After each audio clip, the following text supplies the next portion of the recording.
Bonjour à tous, je suis Noémie, bienvenue sur Horizon Universe et bienvenue dans ce petit à chaud sur Ahsoka, la saison 1 qui vient juste de se terminer hier et que j'ai rattrapé aujourd'hui. Là on est jeudi soir et je viens juste de rattraper après le boulot la fin de cette saison, ce qui me manquait quelques épisodes.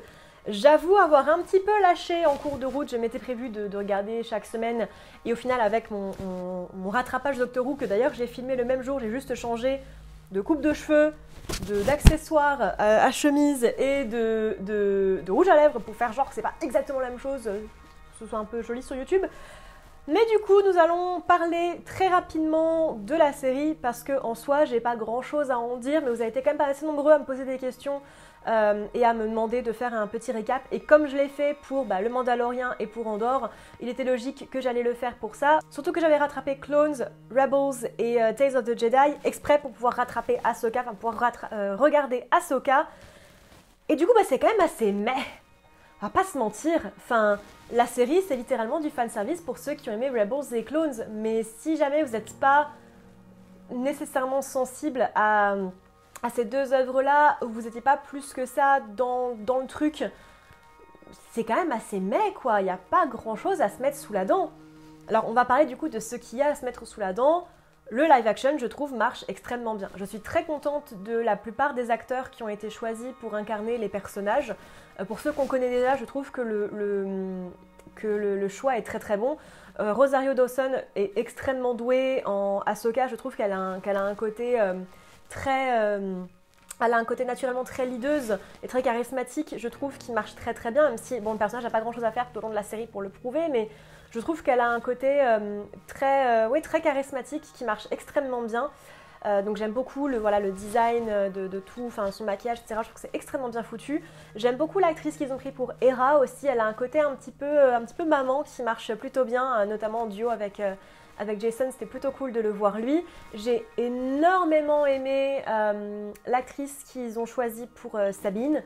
Je suis pas une grande fan de Sabine et pas nécessairement non plus dans cette série, mais je trouve que l'actrice va très très bien.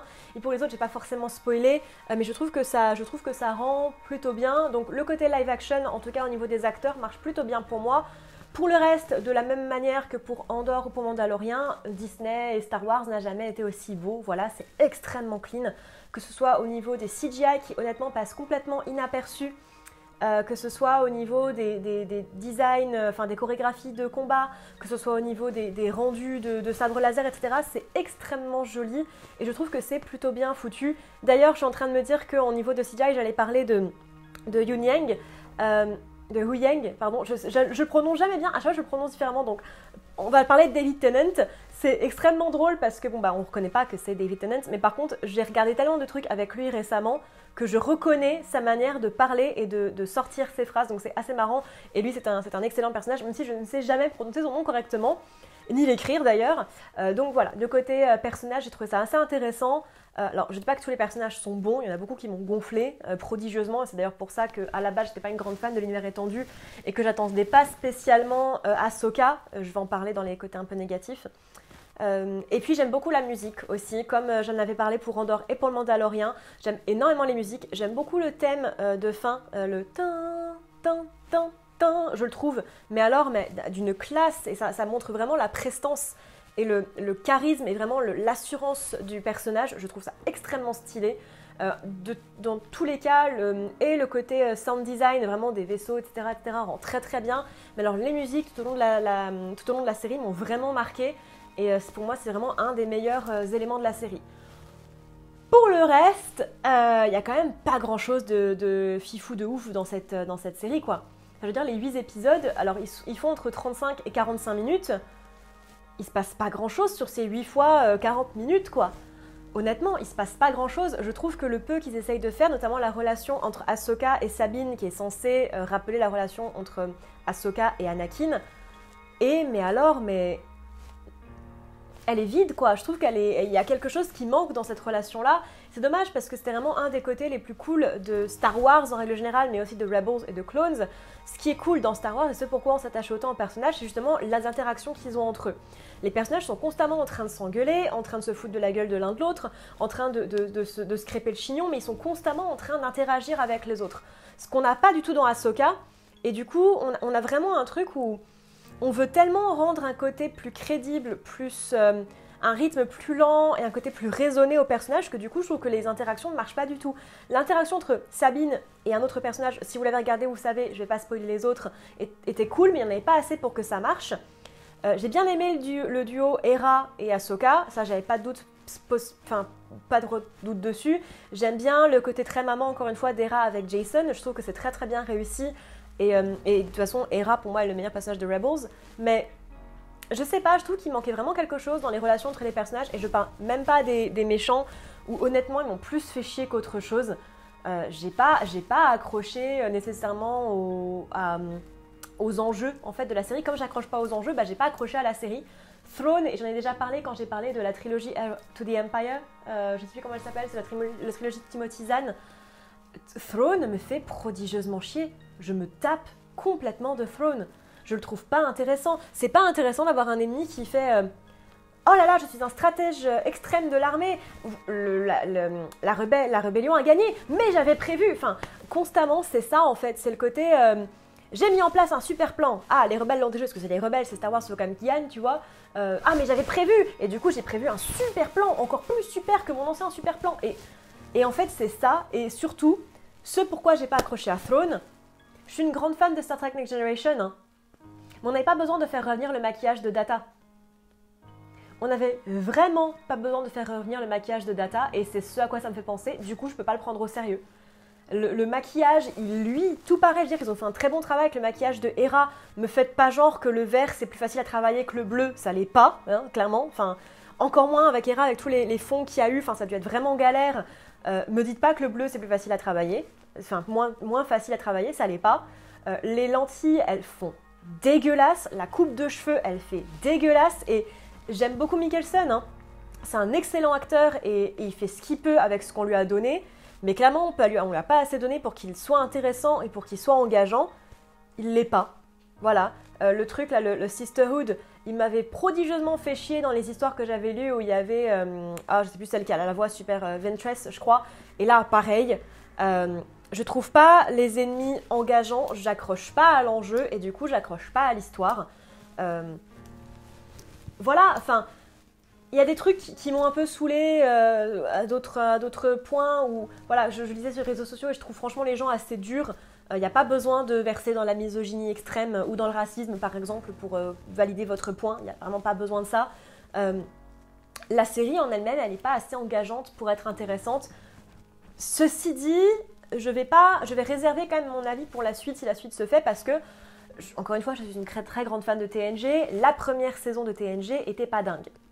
Et la série reste quand même une des meilleures séries de science-fiction de tous les temps. Donc, peut-être qu'il faut mettre du temps pour que ça s'ouvre parce qu'après tout, 8 épisodes de 35 minutes, 35 à 45 minutes, c'est pas assez pour développer un univers, c'est pas assez pour développer des personnages. Et c'est vraiment le problème aujourd'hui des productions actuelles. Il y a aujourd'hui, chez Disney notamment, une bataille constante entre faire des épisodes nerveux, rapides, moins de 45 minutes pour que les gens ne décrochent pas parce qu'ils comme ça ils ne se rendent pas compte que l'histoire est vide, avoir un rythme quand même plutôt lent, plus soutenu, plus adulte pour montrer que Star Wars c'est pas pour les enfants et les nerds débiles, c'est pour les adultes qui vraiment se posent des questions. Mais d'un autre côté, il ne faut pas non plus faire trop d'épisodes parce que sinon les saisons sont trop longues et ça s'étire sur trop longtemps. Et puis on n'a plus les moyens de toute façon de faire des saisons de 24 à 26 épisodes comme les anciens Star Trek. Donc il y a vraiment comme ça une bataille qui fait que le rythme est ultra bâtard dans ces nouvelles saisons, dans ces nouveaux épisodes, dans cette nouvelle série, dans la manière dont on produit les séries aujourd'hui. C'est qu'il y a vraiment une bataille entre montrer qu'on a des choses à dire, mais pas trop non plus dans un seul épisode, et pas faire des saisons trop longues parce que sinon les gens décrochent. Parce qu'on n'a pas des histoires assez intéressantes, assez fluffy et des personnages assez engageants pour vraiment faire tenir les gens. Et je trouve ça hyper dommage parce que vraiment, il y a un budget, je veux dire, c'est Disney. Disney n'a pas le budget de faire des choses engageantes comme ça, c'est vraiment dommage. Parce que, encore une fois, et je l'ai dit dans toutes mes autres vidéos sur les projets Disney, le talent est là. Les acteurs sont là, je veux dire, j'ai parlé de David Tennant, mais tous les autres ont été vraiment, vraiment excellents, et je trouvais que le niveau d'acting était vraiment très très bon, même parmi les personnages que j'ai pas aimés. Je veux dire, les méchants, ils ont fait ce qu'ils ont pu avec ce qu'ils avaient, quoi. Enfin, aucun souci là-dessus. Le niveau de direction technique est phénoménal, je veux dire, la lumière, les CGI, la cinématographie, il y a vraiment des plans qui sont absolument magnifiques. Le seul moment où ça pêche, je trouve, c'est les chorégraphies qui certes ont l'air un peu plus réalistes. On pouvait pas faire du Rebels ou du Clones. C'était évident que les chorégraphies allaient être beaucoup plus molles, beaucoup plus normales, beaucoup plus humaines. Mais il y a une différence entre humaine à la Mandalorian et la humaine à la on a filmé en 0,5 quoi.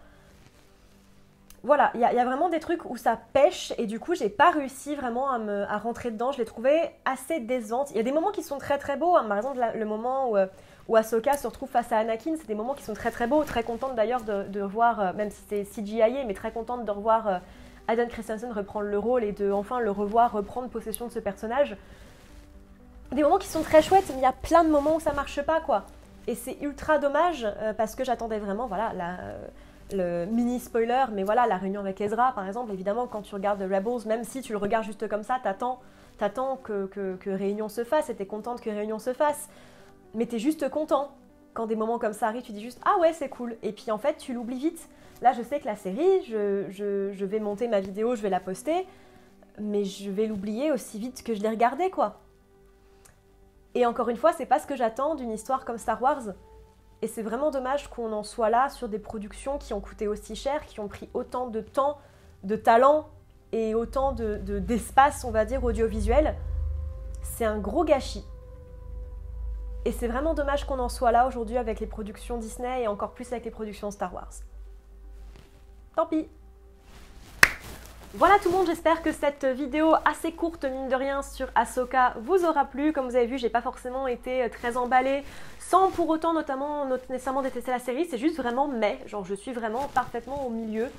J'ai pas eu du plaisir plus que ça à la regarder, mais j'ai pas non plus détesté, c'est-à-dire que voilà, ça se laisse regarder. Voilà, tu regardes au cours de ta journée, tu fais une pause, tu prends un thé, le soir, voilà, tu regardes ça, c'est ok, mais ça reste pas en tête, et c'est vraiment dommage.